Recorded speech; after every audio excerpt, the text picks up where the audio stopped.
La véritable histoire derrière le départ de Kylian Mbappé du PSG, ce que personne n'ose dire. Depuis plusieurs années, la relation entre Kylian Mbappé et le Paris Saint-Germain est marquée par des tensions, des retournements de situation et des décisions controversées. Son départ du club, longtemps retardé par des prolongations spectaculaires et des promesses de grandeur, semble aujourd'hui inévitable. Officiellement, le discours est clair. Mbappé veut un nouveau défi, un projet sportif plus ambitieux et rêve de porter un jour le maillot du Real Madrid.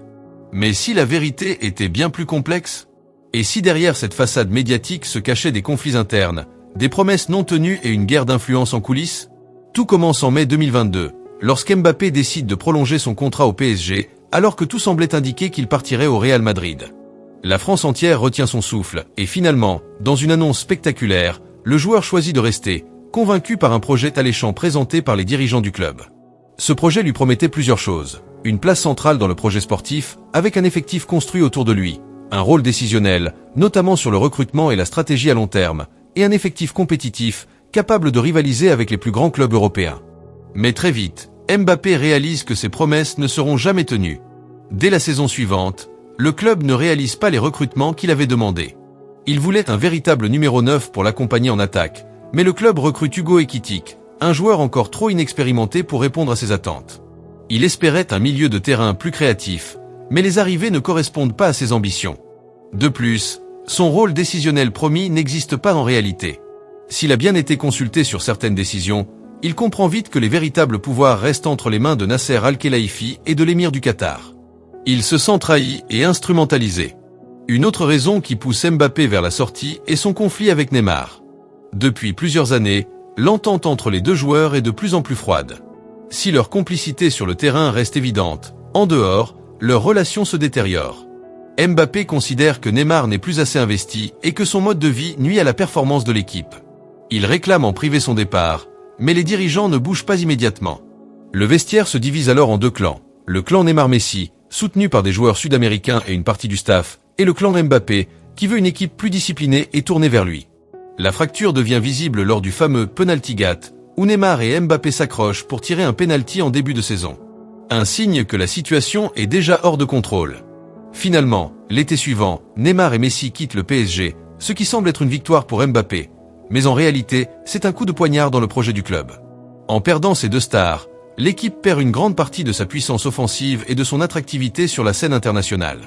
Une autre raison clé du départ de Mbappé réside dans ses relations avec la direction du PSG.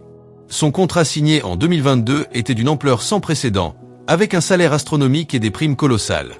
Mais derrière ces chiffres fous, Mbappé comprend rapidement qu'il est devenu un otage financier du club. Le PSG lui a offert un contrat court avec une option de prolongation qu'il doit lui-même activer. En refusant de l'activer, il envoie un message clair aux dirigeants, il ne prolongera pas. Mais la direction du PSG refuse de perdre son plus grand actif gratuitement. Une véritable guerre psychologique commence, avec des menaces de mise à l'écart et une pression constante pour le forcer à prolonger. Lors de l'été 2023, il est même écarté du groupe pendant plusieurs semaines, un traitement humiliant pour un joueur de son statut. Mais Mbappé reste ferme, il ne cédera pas. Pendant ce temps, le Real Madrid observe la situation avec attention. Florentino Pérez sait que Mbappé est son objectif ultime, mais il refuse de négocier avec le PSG après les humiliations de 2022. Il a une stratégie simple, attendre que Mbappé soit libre pour le recruter gratuitement, sans payer d'indemnité de transfert.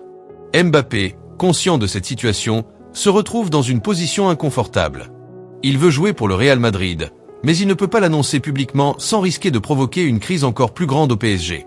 Son plan est donc clair, terminer son contrat avec professionnalisme et éviter les conflits inutiles, rester au sommet de son niveau afin d'arriver à Madrid en pleine possession de ses moyens, et éviter de se mettre à dos les supporters, qui sont déjà partagés sur son cas. Le départ de Kylian Mbappé du PSG est bien plus qu'un simple choix de carrière. C'est la conséquence d'années de mauvaise gestion, de conflits internes et de promesses non tenues. Il est devenu le visage d'un projet qui, malgré les milliards investis, n'a jamais atteint son objectif ultime, remporter la Ligue des Champions. Le PSG pensait pouvoir acheter son engagement en lui offrant le plus gros contrat de l'histoire du football, mais le talent seul ne suffit pas. Mbappé veut un environnement compétitif, une stabilité sportive et un club qui respecte sa parole.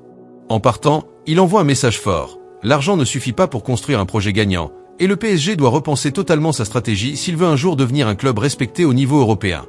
Mais une question demeure. Le PSG va-t-il apprendre de ses erreurs, Ou va-t-il encore plonger dans une nouvelle ère de recrutement chaotique et de crise interne? L'avenir nous le dira.